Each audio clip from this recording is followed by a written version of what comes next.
RCB team ఎట్టకేలకు సాధించింది. 18 ఏళ్ల నిరీక్షణకు తెరదించుతూ తమ మొట్టమొదటి ఐపీఎల్ ట్రోఫీని గెలుచుకున్నారు. అది కూడా ఈ ఫైనల్ మ్యాచ్లో అద్భుతమైన పెర్ఫార్మెన్స్ ఇవ్వడం చూసాం. 190 పరుగుల టార్గెట్ని డిఫెండ్ చేసుకుని ఎప్పటికీ గుర్తుండిపోయే ఒక హిస్టారిక్ విన్ కొట్టారు. సో నిజంగా విజయం అయితే ఆర్సీబీ టీంకు ఒక అతిపెద్ద రిడెంప్షన్ అని చెప్పుకోవచ్చు. అంటే ఇంతకు మించిన విముక్తి వాళ్ళకి ఏమీ ఉండదు.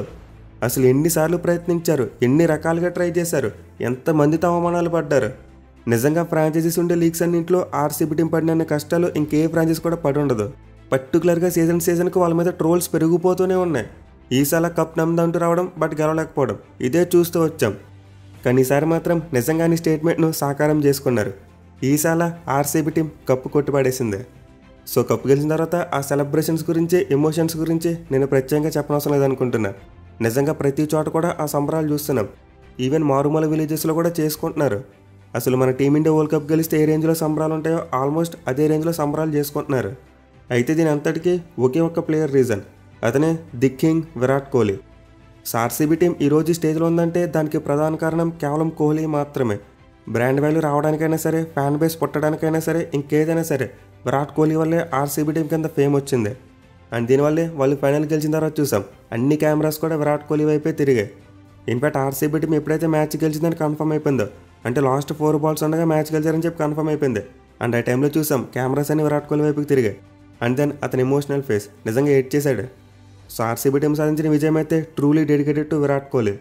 కేవలం అతని కోసమే కప్ గెలవాలనుకుంటున్నామని చెప్పి ప్రతి ఆర్సీబీ ప్లేయర్ కూడా చెప్పారంటే అర్థం చేసుకోవచ్చు విరాట్ కోహ్లీ కప్ కోసం ఎంతలా వెయిట్ చేశాడనేది. ఇన్ఫాక్ట్ ఈ ఫైనల్ మ్యాచ్ గెలిచిన తర్వాత అతని మాటల్లోనే విన్నాం, చాలా ఎమోషనల్గా మాట్లాడాడు. అలాగే వాళ్ళ మ్యాచ్ గెలిచిన తర్వాత వెంటనే ఆ ఎమోషనల్ మూమెంట్స్ కూడా చూసాం. మెయిన్లీ ఆ రిడెంప్షన్, విముక్తిని కలిగించిన ఫీలింగ్ ఏదైతే ఉందో అది మాటలో చెప్పలేం. సో నిజంగా ఆర్సీబీ టీంకు, విరాట్ కోహ్లీకు, అలాగే అతని ఫ్యాన్స్కు ఈరోజు ది బెస్ట్ డేగా మిగిలిపోద్ది. పర్టికులర్గా ఆర్సీబీ టీం ఈ ఫైనల్ మ్యాచ్ గెలిచిన విధానం చూసాం. అంత సాఫీగా ఏమీ సాగలేదు. ట్విస్ట్లు ఉన్నాయి, టర్న్స్ ఉన్నాయి, ఫ్యాన్స్ భయపడ్డ మూమెంట్స్ ఉన్నాయి. సో ఇలా చెప్పుకుంటూ పోతే ఒక ఫైనల్ మ్యాచ్ ఎలాంటి కిక్ అవ్వాలో అలాంటి కిక్ ఇచ్చింది ఈ మ్యాచ్. నిజంగా పంజాబ్ కింగ్స్ టీం కూడా విజయం కోసం చాలా గట్టిగా పోరాడారు. ఎక్కడ కూడా ఆర్సీబీ టీంకి ఈజీగా గెలిచే ఛాన్స్ ఇవ్వలేదు. మీలో ఫస్ట్ ఇన్నింగ్స్ ముగిసినారో చూసాం ఆర్సీబీ టీం 190 runs కొట్టారు. కానీ ఇదే గ్రౌండ్లో పీబీకేఎస్ టీం చూసుకుంటే ముంబై టీం మీద 200 కంటే ఎక్కువ టార్గెట్ని ఈజీగా చేసి పాడేశారు. దీంతో ఖచ్చితంగా ఆర్సీబీ టీం చేసిన స్కోర్ చూసి ఫ్యాన్స్కి అయితే చాలా వరకు ఆశలు సన్నగిల్లే ఉంటాయి. బట్ మనకి ఎప్పుడు వాడుకలు ఉండే ఒక కొటేషన్ ఉంది, batsmen win new games but bowlers win new tournaments. So exactly సీజన్లో ఆర్సీబీ టీం విషయంలో ఇదే జరిగింది. వాళ్ళ బౌలర్సే వాళ్ళకి ట్రోఫీని గెలిపించి పెట్టారు. ఈ ఫైనల్ మ్యాచ్లో కూడా వాళ్ళ బౌలర్స్ అద్భుతంగా బౌలింగ్ చేయడం వల్లే ఆ టీం ఆ 190 runs టార్గెట్ని డిఫెండ్ చేసుకోగలిగారు. సో ఈ మ్యాచ్ అయితే ఒక ఫుల్ రోలర్ కోస్టర్లో ఉంది. చాలా అప్స్ అండ్ డౌన్స్ చూసాం. అయితే ఈ సీజన్ స్టార్టింగ్లో ఆర్సీబీ టీంకు ఒక ఎడమ చేతి విసిరే బౌలర్ ఎలాగైతే గెలుస్తారని చెప్పి ఆశలు కల్పించాడో అతనే ఫైనల్ గెలిపించి పెట్టాడు. నిజంగా చెప్తున్నా భయ్య, ఈ పాండ్యా బ్రదర్స్ ఎవరైతే ఉన్నారో ఇద్దరు కూడా అబ్సల్యూట్లీ క్లచ్ ప్లేయర్స్. బిగ్ మూమెంట్స్లో అద్భుతంగా రాణిస్తారు. అండ్ ఈ ఫైనల్ మ్యాచ్ ద్వారా మరోసారి అది ప్రూవ్ అయింది. పర్టికులర్గా కృణాల్ పాండ్యా అయితే అబ్సల్యూట్ మెజిషియన్ అని చెప్పుకోవచ్చు. అసలు ఈ మ్యాచ్ను పంజాబ్ కింగ్స్ టీం చేతిలోంచి లాక్కుని ఆర్సీబీ టీం చేతిలో పెట్టింది కృణాల్ పాండ్యానే. నిజంగా ఒక మైండ్ బ్లోయింగ్ స్పెల్ వేశాడు. In fact player of the match award కూడా అతనికి వచ్చింది. సో కృణాల్ పాండ్యా ఐపీఎల్ చరిత్రలో 2 ఫైనల్ మ్యాచ్లో man of the match award అందుకుని ఏకైక ప్లేయర్గా రికార్డుని క్రియేట్ చేశాడు. అయితే కృణాల్ పాండ్యా ఒక్కడే కాదు, ఆ టీమ్ గేమ్ మరోసారి కనిపించింది. మరోసారి ఆర్సీబీ బ్యాట్స్మెన్ కానీ బౌలర్స్ కానీ అందరూ కూడా కంట్రిబ్యూట్ చేస్తూ మ్యాచ్ని గెలిపించారు. సో ఈ మ్యాచ్లో అయితే పంజాబ్ కింగ్స్ టీం టాస్ గెలిచి ముందుగా ఫీల్డింగ్ తీసుకున్నారు. అండ్ ఆర్సీబీ టీంకి చూసుకుంటే పర్వాలేదు, కొంతవరకు మంచి స్టార్ట్ వచ్చింది. ఫిల్ సాల్ట్ పవర్ ప్లేలో అగ్రెసివ్గానే బ్యాటింగ్ చేశాడు. అయితే ఈ ఫైనల్ మ్యాచ్లో విరాట్ కోహ్లీ బ్యాటింగ్ విషయానికి వస్తే మాత్రం చాలా వరకు డిసప్పాయింట్ చేసింది. నార్మల్గా విరాట్ కోహ్లీ బౌలర్స్ని డామినేట్ చేస్తూ గేమ్ ఆడుతూ ఉంటాడు. బట్ ఈ మ్యాచ్లో మాత్రం బౌలర్స్ని ఎక్కడ డామినేట్ చేయలేకపోయాడు. ఇన్ఫాక్ట్ స్టార్టింగ్ నుండి షెల్ మోడ్లోకి వెళ్ళిపోయి ఒక నెగిటివ్ ఇంపాక్ట్ కలిగించి ఇన్నింగ్స్ ఆడాడు. సో యాక్చువల్లీ ఇలాంటి హై ప్రెజర్ ఉండే మ్యాచెస్లో యాంకర్ ఇన్నింగ్స్ ఆడడం మంచిదే. బట్ ఇది ఎప్పుడు టార్గెట్ని చేస్తున్నప్పుడు, అలాగే ఫస్ట్ బ్యాటింగ్ చేసినప్పుడు కూడా ఎర్లీగా వికెట్స్ కోల్పోతే అప్పుడు కూడా యాంకర్ ఇన్నింగ్స్ ఆడొచ్చు. ఇన్ఫాక్ట్ మనం last year T20 world cup ఫైనల్లో చూసాం, మన టీమిండియా 5 ఓవర్స్కి 3 వికెట్స్ కోల్పోయింది. దీంతో విరాట్ కోహ్లీ షెల్ మోడ్లోకి వెళ్ళిపోయి యాంకర్ ఇన్నింగ్స్ ఆడాడు. కానీ ఇక్కడ చూసుకుంటే మాత్రం ఆర్సీబీ టీంకు అలాంటి పరిస్థితి లేదు. విరాట్ కోహ్లీ ఒక యాంకర్ ఇన్నింగ్స్ ఆడవలసిన పరిస్థితి అయితే కలగలేదు. సో వాళ్ళు ముందు ఒక టార్గెట్ని సెట్ చేసే ప్రయత్నంలో ఉన్నారు కాబట్టి ఎక్స్ట్రా రిస్క్ తీసుకుని బ్యాటింగ్ చేయొచ్చు. కానీ విరాట్ కోహ్లీ మాత్రం ఈ మ్యాచ్లో స్టార్టింగ్ నుండి ఆ యాంకర్ ఇన్నింగ్స్ ఆడడానికి మైండ్ సెట్తోనే ఉండిపోయాడు. బట్ ఎన్వెంచువల్లీ అదర్ ఎండ్లో ఉన్న బ్యాట్స్మెన్కి ధైర్యం అయితే దొరికింది. అంటే ఒక ఎండ్లో విరాట్ కోహ్లీ ఉన్నాడు, సో మనం రిస్క్ తీసుకుని ఆడదామని చెప్పి ఆడారు. అండ్ ఈ క్రమంలో ఆర్సీబీ టీంకు ఒక ఎండ్ నుండి మంచిగానే రన్స్ వచ్చాయి. ఫిల్ సాల్ట్ ఒక చిన్న క్యామ్ ఆడాడు. అలాగే తర్వాత మయాంక్ అగర్వాల్ కూడా పర్వాలేదు. అండ్ దెన్ రజత్ పటిదార్ ఆ మూమెంటంని తీసుకొచ్చాడు. సో యాక్చువల్ ఆర్సీబీ టీం ఈ మ్యాచ్లో ముందు బ్యాటింగ్ వచ్చినప్పుడే మైండ్లో ఒక టార్గెట్ని పెట్టుకుని వచ్చారంట. అండ్ ఆ టార్గెట్ కేవలం 180 runs అంట. అంటే వాళ్ళ బౌలర్స్ మీద వాళ్ళకి ఎంత నమ్మకం ఉందో దీన్ని బట్టి మనం అర్థం చేసుకోవచ్చు. ఇన్ఫాక్ట్ ఈ విషయాన్ని స్వయంగా మ్యాచ్ అయిపోయిన తర్వాత భువనేశ్వర్ కుమారే చెప్పాడు, మా మైండ్లో 180 స్కోరే ఉంది, ఆ స్కోర్ ఉంటే డిఫెండ్ చేసుకోగలమని నమ్మకం ఉంది, బట్ మా బ్యాట్స్మెన్ ఒక 10 రన్స్ ఎక్కువ కొట్టారని చెప్పి పొగిడాడు. సో దీనివల్ల మేము విరాట్ కోహ్లీ స్టార్టింగ్ నుండి ఆ యాంకర్ ఇన్నింగ్స్కి స్టిక్ అయిపోయి ఉండాలి. కానీ పిచ్ చూసుకుంటే మాత్రం 200 స్కోర్ కొట్టినా సరిపోదన్నట్టు అనిపించింది. ఇన్ఫాక్ట్ ఒకవేళ ఈ మ్యాచ్ ఒక లీగ్ మ్యాచ్ అయి ఉంటే నిజంగానే 200 స్కోర్ సరిపోకపోదును. బట్ మొత్తం డిఫరెన్స్ క్రియేట్ చేసింది ఆ ఫైనల్ అనే ఒత్తిడి. సో ఇలాంటి హై ప్రెజర్ ఉండే మ్యాచెస్లో పెర్ఫామ్ చేయడం అంటే అంత ఈజీగా ఉండదు. మెయిన్ ఈ మ్యాచ్లో పీబీకేఎస్ టీం బ్యాటింగ్ చేసినప్పుడు వాళ్ళ టీంలో యంగ్స్టర్స్ స్ట్రగుల్ అవడం చూసాం. వాళ్ళకి లీగ్ స్టేజ్లో అద్భుతంగా పెర్ఫామ్ చేసిన యంగ్స్టర్స్ ఈ మ్యాచ్లో తడబడ్డారు, ఎందుకంటే ఫైనల్ అనే ఒత్తిడి కారణంగా. సో ఎక్స్ట్రా ప్రెజర్ కారణంగానే ఆర్సీబీ టీం 180 ఉంటే సరిపోద్ది అనుకున్నారు. బట్ ఎనివే వాళ్ళైతే ఒక పాయింట్ ఆఫ్ టైంలో 180 కొట్టడం కూడా కష్టంగానే కనిపించింది. అంటే మనం మిడిల్ ఓవర్స్లో చూసాం ఆర్సీబీ టీం యొక్క స్కోరింగ్ రేట్ మెల్లమెల్లగా తగ్గిపోతూ వచ్చింది. చాలా అద్భుతంగా బౌలింగ్ చేస్తున్నాడు. అలాగే వైశాఖ్ విజయ్ కుమార్ చూసుకున్న, జామీసన్ చూసుకున్న, ఈవెన్ ఉమర్జా కూడా అందరూ కూడా చాలా బ్రిలియంట్గా ఎగ్జిక్యూట్ చేస్తున్నారు తమ ప్లాన్స్ని. ఎస్పెషల్లీ డెక్ నీట్ చేస్తున్న పేస్ ఆఫ్ చేయడం చూసాం. అండ్ అందులోకి శ్రేయస్ అయ్యర్ క్యాప్టెన్సీ మరోసారి స్పాట్ అని కనిపించింది. మెయిలీ పడిడార్ వికెట్ తీసుకున్న టైంలో చూసాం, అదైతే మామూలు ప్లానింగ్ కాదు. యాక్చువల్గా ఆర్సీబీ టీంకు మయాంక్ అగర్వాల్ మరి విరాట్ కోహ్లీ ఆడుతున్నప్పుడు అంత హెవీ స్కోరింగ్ రేట్తో రన్స్ రాలేదు. బట్ పడిడార్ వచ్చి ఆ మొమెంటమ్ తీసుకురావడానికి ట్రై చేయడం చూసాం. 16 బంతుల్లోనే 26 పరుగులు చేశాడు. అయితే అలాంటి టైంలో 11 ఓవర్లో శ్రేయస్ అయ్యర్ జామీసన్కు బాల్ ఇచ్చాడు. అండ్ ఓవర్లో పడిడార్ అటాక్ చేసే ప్రయత్నం చేశాడు. బట్ 5వ బంతి తెలుగుగా శ్రేయస్ అయ్యర్ ఫీల్డ్ ప్లేస్మెంట్ మార్చేశాడు, పైన లెగ్ ఫీల్డర్ని పైన పెట్టాడు. దీంతో జామీసన్ వేసిన ఫుల్ లెంత్ బాల్ని డౌన్ ది గ్రౌండ్ ఆడకుండా పడిడార్ ఆ గ్యాప్లో కొడదామని ట్రై చేశాడు. షార్ట్ పైన లెగ్ ఫీల్డర్ పక్క నుండి కొట్టి బౌండరీ సాధిద్దామని చెప్పి అక్రాస్ ది లైన్ ఆడాడు. కానీ తన బాల్ని పూర్తిగా మిస్ అయిపోయి ఎల్బీడబ్ల్యూగా అవుట్ అయిపోయాడు. సో ఈ విధంగా శ్రేయస్ అయ్యర్ అయితే ఈ మ్యాచ్లో మరోసారి అద్భుతమైన క్యాప్టెన్సీ చేశాడు. బౌలర్స్ని ప్రాపర్గా రొటేట్ చేశాడు, అలాగే ఫీల్డ్ ప్లేస్మెంట్స్ కూడా స్పాట్ ఆన్. దీనివల్ల ఆర్సీబీ టీంకి ఎక్కడ కూడా పెద్ద పార్ట్నర్షిప్ రాలేదు. వాళ్ళ పార్ట్నర్షిప్ని పెద్దగా కన్వర్ట్ చేద్దాం, మొమెంటమ్ని తీసుకొద్దాం అనుకున్న టైంలో వికెట్ పడిపోతూ ఉండేది.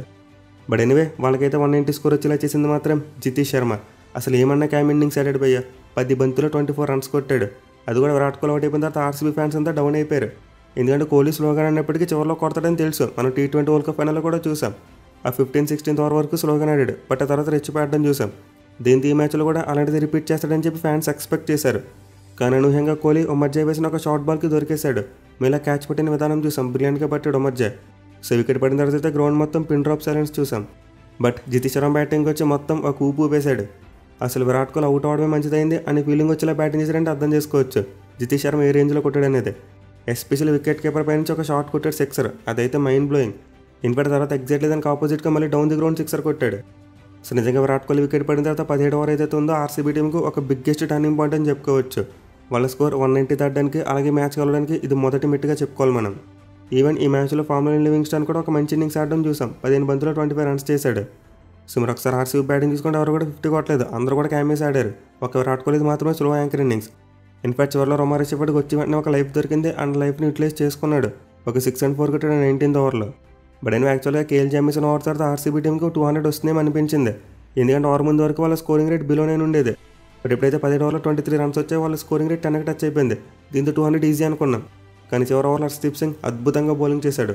కేవలం 3 పరుగులు మాత్రమే ఇచ్చి 3 వికెట్లు తీసుకున్నాడు. దీనివల్ల ఆర్సీబీ టీమ్ స్కోర్ 200కి వెళ్లకుండా 190 దగ్గర అయిపోయింది. సో యాక్చువల్లీ పంజాబ్ బౌలర్స్ అయితే అందరూ కూడా బ్రిలియంట్గా బౌలింగ్ చేశారని చెప్పుకోవచ్చు. కేవలం జామీసన్ వేసిన ఒక్క ఓవర్లో ఎక్కువ రన్స్ పోయాయి. అలాగే హర్షదీప్ సింగ్ చూసుకున్న స్టార్టింగ్లో చాలా పూర్ బౌలింగ్ చేశాడు. మెయిలీ మరోసారి బ్లైండ్గా షార్ట్ బాల్కి వెళ్ళిపోయాడు. సో యాక్చువల్గా హర్షదీప్ సింగ్ యొక్క స్ట్రెంత్ వచ్చేసి బాల్ని స్వింగ్ చేయడం, కానీ అతను చూసుకుంటే మాత్రం ఆ షార్ట్ బాల్కి ఎక్కువ స్టిక్ అయిపోతున్నాడు. ఇన్బట్టి మ్యాచ్లో అతను రన్స్కి వెళ్ళిపోవడానికి మెయిన్ రీజన్ షార్ట్ బాలే. అతను బాల్ వేసిన ప్రతిసారి కూడా రన్స్ కొట్టారు. కానీ ఇప్పుడైతే లాస్ట్ ఓవర్లో స్టంప్స్ని టార్గెట్ చేస్తే ఫుల్ లెంత్ వేసాడు, వికెట్స్ దొరికి అలాగే రన్స్ కూడా ఇవ్వలేదు. సిద్ధం కారణంగా వచ్చిన బ్రేక్ ద్వారా చూసుకుంటే హర్షదీప్ సింగ్ బౌలింగ్ నిజంగా చాలా ఫ్లాట్గా మారిపోయింది. ఆల్మోస్ట్ ప్రతి మ్యాచ్లో కూడా రన్స్కి వెళ్ళిపోయాడు, అండ్ ఈ మ్యాచ్లో కూడా రన్స్కి వెళ్ళాడు. కేవలం లాస్ట్ ఓవర్లో మాత్రమే బాగా బౌలింగ్ చేశాడు. అయితే మిగతా బౌలర్స్ చూసుకుంటే మాత్రం ముందు చెప్పినట్టే జామీసన్ ఒక్క ఓవర్ పక్కన పెడితే మిగతా 3 ఓవర్స్ కూడా చాలా బాగా వేశాడు. ఇన్ఫాక్ట్ 3 వికెట్లు కూడా తీసుకున్నాడు. కేవలం తను వేసిన లాస్ట్ ఓవర్లోనే కంప్ అయిపోయింది మొత్తం. ఇక అసమతుల మధ్య చూసుకున్న వైశాఖ్ విజయ్ కుమార్ చూసుకున్న చాహల్ చూసుకున్న ముగ్గురు కూడా పొదుపుగానే బౌలింగ్ చేశారు, అండ్ ఆల్సో తల వికెట్ తీసుకున్నారు. So actually Punjab Kings team యొక్క బౌలింగ్ బాగుంది, అలాగే శ్రేయస్ అయ్యర్ క్యాప్టెన్సీ కూడా బాగుంది. కేవలం స్టార్టింగ్ హర్షదీప్ సింగ్ రన్స్ ఇవ్వడం, అలాగే కేఎల్ జామీసన్ వేసిన ఒక్క ఓవర్, ఈ రెండే నెగిటివ్గా మారాయి. అదర్వైజ్ వాళ్ళు ఈజీగా ఆర్సీబీ టీంని 175 దగ్గర ఆపేసి ఉండేవారు. బట్ ఎనివే 191 టార్గెట్ ఏమి ఇంపాసిబుల్ టార్గెట్ కాదు. ఇన్ఫాక్ట్ పంజాబ్ టీం తమ లాస్ట్ మ్యాచ్లోనే బలమైన ముంబై బౌలింగ్ అటాక్ మీద ఈజీగా 200+ టార్గెట్ని చేసి చేశారు. దీంతో ఈ మ్యాచ్లో కూడా వాళ్ళకే గెలిచింది ఎక్కువ అవకాశాలు కనిపించాయి మిడ్ బ్రేక్ టైంలో. బట్ ఎనివే ముందు చెప్పినట్టు వాళ్ళ బ్యాటింగ్లో ఆ ప్రెజర్ కనిపించింది. ఒక ఎండ్లో ప్రియాంక్ చారా పర్వాలేదు, కాస్త బాగానే రన్స్ కొట్టాడు. కానీ రన్లో చూసుకుంటే మాత్రం సిమ్రన్ సింగ్ మరోసారి స్ట్రగుల్ అయ్యాడు. ఇన్ఫాక్ట్ అతను ప్లే ఆఫ్స్లో ఒక్క మ్యాచ్లో కూడా సరిగ్గా ఆడలేదు. తను ఆడిన 3 ప్లే ఆఫ్ మ్యాచెస్లో కూడా స్ట్రైక్ రేట్ చాలా దారుణంగా ఉంది. సో పంజాబ్ కింగ్స్ టీం అయితే ఈ మ్యాచ్లో పవర్ ప్లేలో 1 వికెట్ కోల్పోయారు. అండ్ ఆల్సో 52 రన్స్ కూడా కొట్టారు. బట్ ఎక్కడ కూడా మూమెంటం వచ్చినట్టు కనిపించలేదు. ఇన్ఫాక్ట్ ఇనిషియల్గా రొమారియో షెపర్డ్ ఒక క్యాచ్ డ్రాప్ చేశాడు, లేకపోతే ఇంకో వికెట్ కూడా పడిపోయేది. బట్ లాస్ట్ మ్యాచ్లో జాస్ ఇంగ్లీష్ అలా వచ్చి మొత్తం రచ్చరచ్చ చేశాడు. ఈ మ్యాచ్లో కూడా సేమ్ అదే రిపీట్ చేయడానికి ట్రై చేశాడు. ఇన్ఫాక్ట్ ఆల్మోస్ట్ చేశాడు కూడా. అతను బ్యాటింగ్ వచ్చి ఆర్సీబీ బౌలర్స్ మీద కౌంటర్ అటాక్ చేయడం మొదలుపెట్టాడు. సో పీబీకేఎస్ టీమ్కి అయితే రిక్వైర్డ్ రన్ రేట్ విషయంలో ఎక్కడ కూడా సమస్య కనిపించలేదు. బట్ ఎప్పుడైతే కృణాల్ పాండ్యా బౌలింగ్కి వచ్చాడో సినిమా మొత్తం మారిపోయింది. నిజంగా ఒక మైండ్ బ్లోయింగ్ స్పెల్తో పీబీకేఎస్ టీమ్ని కంప్లీట్లీ బ్యాక్ ఫుట్ మీద పెట్టేశాడు. Especially the game changing moment Josh Inglis wicket అని చెప్పుకోవచ్చు. ఎందుకంటే అతను చాలా డేంజరస్ ప్లేయర్, పైగా ఫామ్ కూడా బాగుంది. ఇన్ఫాక్ట్ అతను కనుక మరో 2-3 ఓవర్స్ ఉంటే ఖచ్చితంగా ఆర్సీబీ టీమ్ మ్యాచ్లో ఓడిపోయేది. యాక్చువల్ అందరూ కూడా శ్రేయస్ అయ్యర్ వికెటే గేమ్ టర్నింగ్ పాయింట్ అనుకుంటారు, అండ్ అందులో అలాంటి అనుమానం కూడా లేదు. బట్ నిజానికి శ్రేయస్ అయ్యర్కు ఆర్సీబీ టీం మీద కానీ వాళ్ళ బౌలర్స్ మీద కానీ మంచి రికార్డ్ లేదు. దీనివల్ల ఈ మ్యాచ్లో అతను స్ట్రైక్ లైన్కి ఎక్కువ అవకాశాలు ఉంటాయని అనుకున్నాం, అండ్ ఎగ్జాక్ట్లీ అదే జరిగింది. ఇన్ఫాక్ట్ సర్ప్రైజింగ్లో అతను రొమారియో షెపర్డ్ బౌలింగ్లో అవుట్ అయిపోయాడు. అలాగంత ముందు చూసుకుంటే కృణాల్ పాండ్యా ప్రభు సిమ్రాన్ వికెట్ తీశాడు. సో మొత్తం ఎప్పుడైతే కృణాల్ పాండ్యా మిడిల్ ఓవర్స్లో బౌలింగ్కి వచ్చాడో అప్పటి నుండి మళ్ళీ పీబీకేఎస్ టీం యొక్క స్కోరింగ్ రేట్ పడిపోయింది. ఎస్పెషల్ అయ్యర్ వికెట్ పడిన తర్వాత చూసాం వదేరా చాలా స్లోగా బ్యాటింగ్ చేశాడు. బట్ జాస్ ఇంగ్లీష్ ఉన్నంతసేపు ఆ స్కోరింగ్ రేట్ హెల్దీగానే కనిపించింది. అతనైతే ఏదోలాగా రన్స్ రాబట్టేసేవాడు. కానీ ఇప్పుడైతే కృణాల్ పాండ్యా తను అవుట్ చేశాడో మొత్తం రన్స్ బ్లాక్ అయిపోవడం చూసాం. అటు నెహల్ వదేరా బ్యాట్ నుంచి రన్స్ రాలేదు, అలాగే శశాంక్ సింగ్ బ్యాట్ నుంచి కూడా ఎర్లీగా రన్స్ రాలేదు. దీనివల్ల పీబీకేఎస్ టీం ఇంగ్లీష్ వికెట్ పడిన వెంటనే మూమెంటం కోల్పోయింది, చేజింగ్లో చాలా వెనక్కి వెళ్ళిపోయారు. ఆ ఈక్వేషన్ పెద్దగా మారిపోయింది. బట్ టోవర్స్ అండ్ డెత్ ఓవర్స్లో శశాంక్ సింగ్ మ్యాజిక్ చేద్దామని ట్రై చేశాడు. మళ్ళీ క్రూషియల్ టైంలో 6లు మరియు 4లు కూడా యాక్సిలేట్ చేసే ప్రయత్నం చేశాడు. మళ్ళీ షెపర్డ్ మరి అజల్వుడ్ వేసిన 15-16 ఓవర్స్లో చూసాం రన్స్ అయితే వచ్చాయి. ఇన్ఫాక్ట్ 2 ఓవర్స్ కలిపి ఏకంగా 30 పరుగులు రాబట్టేశారు. సో ఈ పాయింట్ ఆఫ్ టైంలో చూసుకుంటే గేమ్ అయితే చాలా ఇంట్రెస్టింగ్గా కనిపించింది. But again RCB team comeback చేసింది. భువనేశ్వర్ కుమార్ ఒక అద్భుతమైన 17వ ఓవర్ వేశాడు, అండ్ దాన్ని ఫాలోఅప్ చేసి యష్ దయాల్ కూడా ఒక బ్రిలియంట్ ఓవర్ వేశాడు. ఎస్పెషల్లీ భూ వేసిన ఓవర్లో చూసాం నెహల్ వదేరా అవుట్ అయిపోయాడు. అలాగే వెంటనే తర్వాత మార్కస్ స్టోయినిస్ వికెట్ కూడా పడింది. ఇన్ఫాక్ట్ స్టోయినిస్ వికెట్ కూడా చాలా కీలకమని చెప్పుకోవచ్చు. అతను కౌట్స్ పై నుండి 6 కొట్టగానే చాలా డేంజరస్గా కనిపించాడు. బట్ లైక్లీ ఆర్సీబీ టీంకి బెటర్ ఫీల్డ్ ప్లేస్మెంట్ వల్ల నెక్స్ట్ బాల్కి వికెట్ దొరికింది. సో భూ వేసిన 17 ఓవర్లో 2 వికెట్లు పట్టి అలాగే 8 పరుగులు మాత్రం వచ్చాయి. అండ్ దాని వెంటనే దాన్ని ఫాలోఅప్ చేసి యష్ దయాల్ కూడా అద్భుతమైన 18వ ఓవర్ వేశాడు. ఓవర్లో ఒక వికెట్ తీసాడు, అలాగే 5 పరుగులు మాత్రం ఇచ్చాడు. సో 2 ఓవర్స్లో లాస్ట్ ఓవర్స్లో పీబీకేఎస్ టీంకి టార్గెట్ మరీ పెద్దగా అయిపోయింది. 12 బంతులు 41 పరుగులు కొట్టాలని సిచ్యువేషన్ ఏర్పడింది. యాక్చువల్ వాళ్ళకి 24 బాల్స్కి 55 రన్స్ టార్గెట్ ఉన్నప్పుడు గేమ్ అయితే 2 వైపులా కనిపించింది. బట్ ఎప్పుడైతే బ్యాక్ టు బ్యాక్ 2 మంచి ఓవర్స్ పడ్డాయో ఆర్సీబీ టీం గెలిచేశారు. ఇంకా ఎనీవే ఆర్సీబీ బౌలర్స్ అందరూ మరోసారి కలిసి కట్టుగానే బౌలింగ్ చేసినప్పటికీ క్రెడిట్ మాత్రం ఖచ్చితంగా కృణాల్ పాండ్యా స్పెల్కి అవ్వాలి. నిజంగా ఒక మైండ్ బ్లోయింగ్ స్పెల్ వేశాడు. 4 ఓవర్స్లో 17 పరుగులు మాత్రమే ఇచ్చి 2 ఇంపార్టెంట్ వికెట్స్ తీసుకున్నాడు. ఎస్పెషల్లీ జాస్ ఇంగ్లీష్ వికెట్ గేమ్కి అతిపెద్ద టర్నింగ్ పాయింట్. అలాగే స్టైల్ చూసుకుని మ్యాచ్లో అద్భుతంగా బౌలింగ్ చేశాడు. 3 ఓవర్స్లో 18 పరుగులు మాత్రమే ఇచ్చి ఒక వికెట్ తీసుకున్నాడు. అండ్ భూ చూసుకున్న క్రూషియల్ 17th ఓవర్లో 2 వికెట్లు తీయడం చూసాం. ఈవెన్ జాస్ హెజల్వుడ్ కూడా తను వేసిన ఫస్ట్ ఓవర్స్లో బాగానే వేశాడు. లాస్ట్ ఓవర్స్లో ఎక్కువ రన్స్ పోయాయి. యాక్చువల్గా మరోసారి ఆర్సీబీ బౌలింగ్లో కలెక్టివ్నెస్ చూసాం. మళ్ళీ మ్యాచ్లో పర్టికులర్ క్యాప్టెన్సీ కూడా అద్భుతంగా కనిపించింది. ఎస్పెషల్లీ శ్రేయస్ అయ్యర్ బ్యాటింగ్ వచ్చినప్పుడు ఆ గ్యాంబ్లింగ్ తీసుకున్నాడు. హైదరాబాద్ చేతికి బాల్ అవ్వకుండా షెపర్డ్ చేతికి బాల్ ఇచ్చాడు, అనేది అయితే వర్కౌట్ అయింది. And also Krunal Pandya use చేసుకున్నదాన్ని కూడా చాలా మెచ్చుకోవాలి. మనం పీబీకేఎస్ ఎంఐ మ్యాచ్లు చూసాం. Hardik Pandya left hand batsmen ఉన్నాడని చెప్పి మిచెల్ శాంట్నర్కు బాల్ ఇవ్వలేదు. కానీ మ్యాచ్లో మాత్రం పర్టికులర్ అలాంటి తప్పు చేయలేదు. నెహల్ వదేరా బ్యాటింగ్ చేసినప్పటికీ ధైర్యంగా కృణాల్ పాండ్యాకు బాల్ ఇచ్చాడు. సొంతంగా మరోసారి ఈ మ్యాచ్లో అయితే పర్టికులర్ క్యాప్టెన్సీ స్పాట్ అని కనిపించింది.